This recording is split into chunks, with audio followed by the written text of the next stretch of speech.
Given the immense legacy of Resident Evil 4, the idea of remaking the game from a group up feels like a doubting proposition. The original game is not only regarded as a classic, a literal game-changing entry in the long-running horror series, but it's simply one of the most influential games of the last 2 decades. It successfully reimagined and elevated third-person shooter design, and rethought what a survival horror game could be, blending confident and tight action with a constant sense of dread and high-stakes tension. Prior to release, it's been difficult to ignore the swell of apprehension and worry from the enthusiastic Resident Evil community about whether the Resident Evil remake can ever live up to the legacy. Yet it set up to the occasion to not only retain the bones and spirit of the original, but also display a more confident stride forward in Capcom's effort to reimagine its classic games. The remake reinforces what made the original Resident Evil 4 such an essential game, and in modernizing and rethinking the game's overall tone and structure, it also makes for a more intense and satisfying descent to a survival horror. Today we will have a full review for this new remake, and we will talk about what is the new features that Capcom added to the game. So watch the video and subscribe to the channel and hit the like button, and let's get started.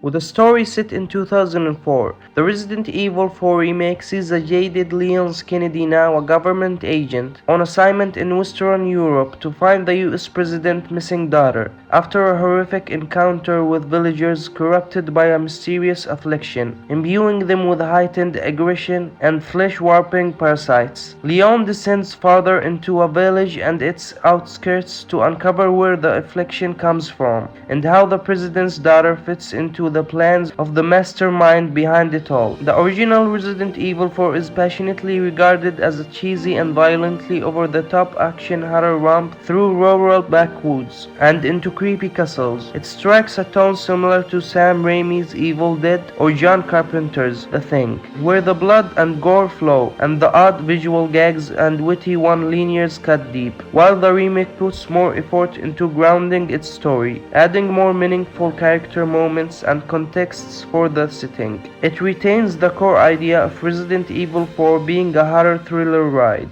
If anything, the remake doubles down on the original strengths, blustering it with sharper writing and added contextual storytelling to give its plot added weight. Throughout the 15 hours it took me to finish the main story on the first run, I got to appreciate the number of additional details and context I saw when exploring the different locations of the village and beyond. The hazy, eerie atmosphere of the remake is richer with detail, but still very sinister, even when solving puzzles or just poking around to find the resources when enemies weren't about. I felt a sense of unease. Generally, the remake of Resident Evil 4 features a great balance of those quiet moments, which readily give away from some serious intense encounters with the infected. This reimagining also offers a more connected and tonally consistent experience between its main story and core gameplay, which practically comes out in the characters Leon's Ashley Louise and many others whom you will come to know. Ashley, the President's daughter, has more agency and is stronger character in the remake, which elevates her above her traditional damsel role. Louise is another character that's been given more pathos, and he's all the better for it. Along with added backstory, he also plays well with other characters in the main plot.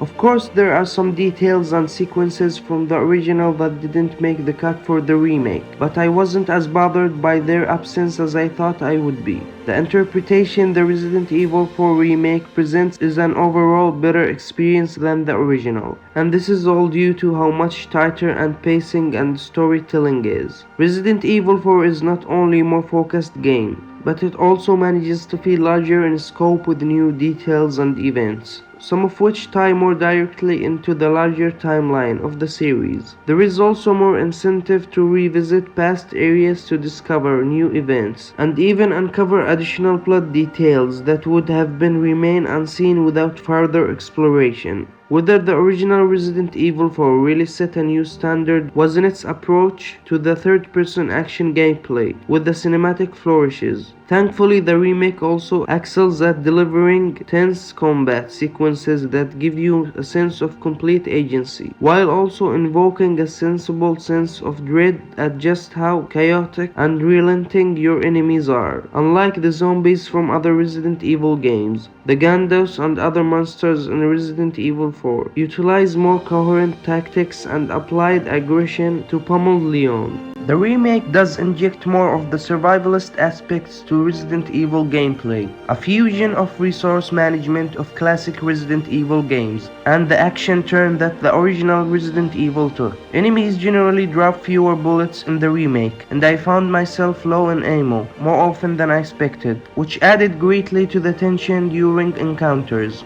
The remake also introduces a revisit combat knife, which allows Leon to perform new techniques like stealth skills, as well as berries and blocks, at the cost of knife's durability. The new knives in Resident Evil 4 Remake are the most useful they have ever been in the series, allowing you to whittle down foes or open their defenses. An enemy can attempt to swing at you, but by burying their blow, you conserve their arm. However, their limited durability will force you to be as careful as you can with their usage. The many new flourishes and details added to the Resident Evil 4 remake are truly enjoyable. When I wasn't feeling overly stressed at having to deal with chainsaw, wielding madmen and bunch of axe throwing villagers, I found the number of options available to me in combat scenarios to be very encouraging. The original game sometimes relied on bevy of a quick time button prompts to keep you on your toes, but the Resident Evil 4 remake tones this down significantly to keep you in the moment. This is a smart decision that I came to really like throughout the game, especially during too close for comfort encounters with mutant monsters and over villains that try to bite Leon's head off.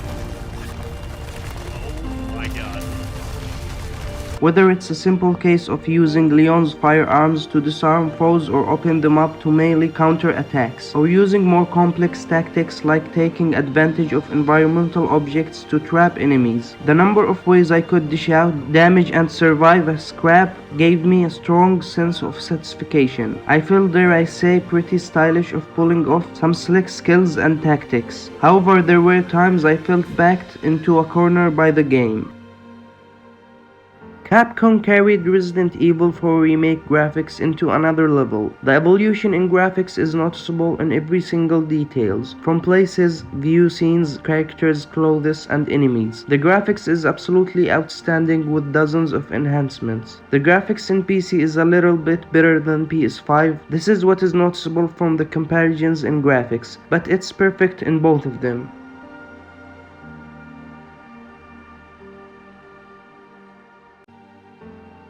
Where Resident Evil 4 Remake makes its rare stumbles are during some of the more heightened combat scenarios. In some cases, the game can be so overwhelming, to the point where Leon's intentionally limited maneuverability and need of a constant resource management can become a bit too much of a deal with. In addition, there were times when I felt that the odds were very uncomfortably stacked against me. Some of these situations lead to extended fights that I found frustrating to deal with. Situations where just one wrong move can result in a death and a complete repeat of encounter. Generally, I was able to make it past these hurdles after rethinking tactics and making sure I was using all the tools I had available to me. But it's still a frustrating situation to find yourself in. I also found the post-story content to be a quite light, aside from harder difficulty mode and a bonus shop for purchasing alternate cosmetic items from Leon and Ashley. Unfortunately, the original game's iconic The Mercenaries mode is currently absent, though it is planned as a free download sometimes after the game's launch. I didn't like when you make Leon run from enemies. I felt like he was walking, not running from them. The ability of running in this game is not realistic at all, but as an admirer of the original, I truly felt the absence of the Mercenaries. It does feel a bit unusual to keep the story details light on a remake of a nearly 18 years old game throughout this review. Suffice it to say, there are some of interesting twists and deviations from the experiences that I feel are better served when going in unspoiled. Even for a long time, fans of the original, knowing the original game well, a good deal of the enjoyment I had was seeing both in minor and more obvious deviations at work. The remake proposally messes with the expectations of those who know the game inside and out. Finally, this contributes to deeply satisfying reimagining of the classic game. The Resident Evil 4 remake features several smart choices that help it feel true to the original, but also shapes the adventure into something that overall feels more cohesive, modern and thrilling than ever. It's a stellar example of how we revitalize a classic. I hope you enjoyed my review for this game. Please subscribe in my channel for more videos and reviews.